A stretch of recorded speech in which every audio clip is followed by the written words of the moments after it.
Here's another tip from EnglishAnyone.com about how to get fluent in English faster. To get fluent faster, play with accents.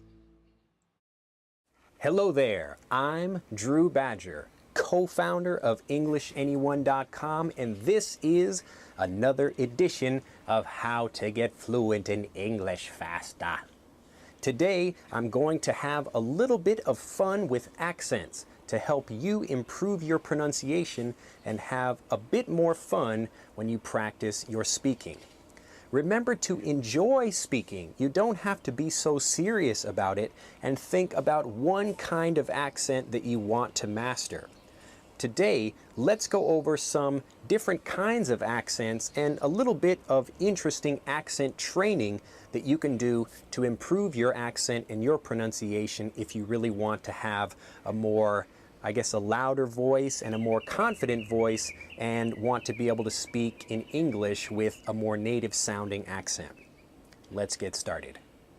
First, I used to work at a junior high school here in Japan, and I would spend a lot of time trying to work with students about their accent.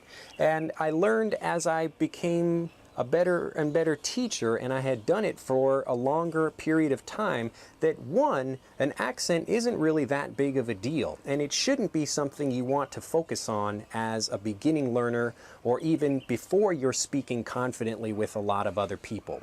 Remember, about accents, first you want to get confident speaking. Just practice speaking, and then your accent will continue to improve naturally as you're listening to more native speakers when you're spending time around native speakers. Your accent is not something you should worry about practicing when you're just sitting around in your room trying to listen to some listening practice CD and mimicking or practicing what the sounds you're hearing are. So get out. If you want to practice your accent, you need to get out and be around more native speakers when you practice. But today, let's talk a little bit more about accent training and how I came to understand accent training myself. Again, when I was working at a junior high school, I had lots of practice teaching students about accent training, but I noticed a lot of it didn't work very well. A lot of students were interested in improving their English because the Japanese pronunciation of English is often quite bad. But one thing I did notice is that some of the students were really good at making fun of me and trying to pronounce English like I pronounced it by over-pronouncing and mimicking what I say. So what I want you to do, and what I want to help you do in this edition of How to Get Fluent in English Faster, is to practice over-pronouncing and mimicking or copying lots of other accents around the world. And you can do this by watching movies or listening to other speakers and just enjoy over-pronouncing and speaking badly. And this will get you more confident to speak, and because you are over-pronouncing, it will help you bring your natural accent up to where it should be if you want to become a more native-sounding speaker without an accent from a different country. So I'm going to do a few accents right now. These are not perfect accents, but you will notice that there are lots of different kinds of English accents. And these are the things that you should be practicing yourself if you want to improve your own accent. So here I go. This is an Australian English accent. And it's not going to be very good, but I'll show you anyway what you should be doing. Good day, mate. Throw a few shrimp on the barbie. Get Sheila over here. It's not a perfect Australian accent, and my friends who are Australian would probably think that was pretty funny if I was saying that in front of them, but it's something that, because I want to explain to you how to improve your accent, I'm just giving you a little taste of that. Now I'll move over to Britain and give you two different British accents. The first one is the kind of the high street, the more proper English accent. And remember that when you speak, you can even, change the expressions on your face a little bit like this. So you're speaking and maybe you're thinking about the war, and you really can't understand what I'm saying right now, but the important thing is that you not only speak, but use the expressions in your face. Now that was a kind of proper old man speaking English, and he's maybe well-born. And now I'm going to go down to the lower rungs of kind of British pronunciation. This is called a Cockney accent. Again, it won't be very good, but it's fun to try to speak this way. Not because you want to make fun of people, but because it helps you improve your English accent. Here we go. Well, good day, Mike. How are you doing today? Well, I was, actually, my Cockney accent sucks. I'm sorry, I can't really do that one very well. But the point is, I tried. And you should think about doing the same thing. Now we'll move over to Canada.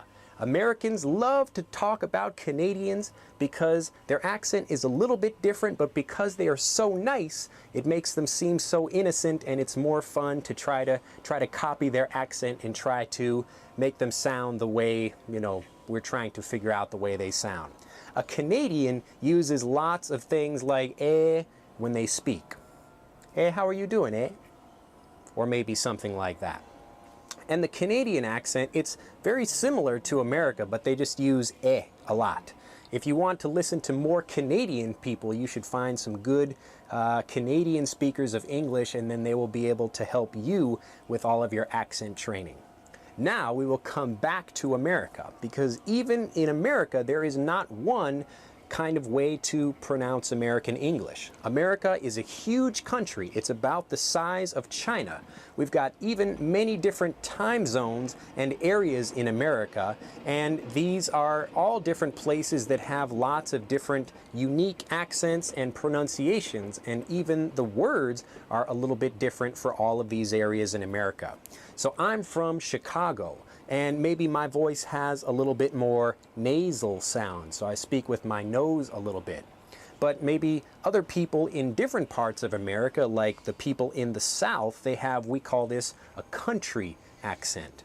So a country accent, where they say, y'all come back now, you hear? You hear? You hear? Means you hear. I pronounce my R very, very strongly. You hear?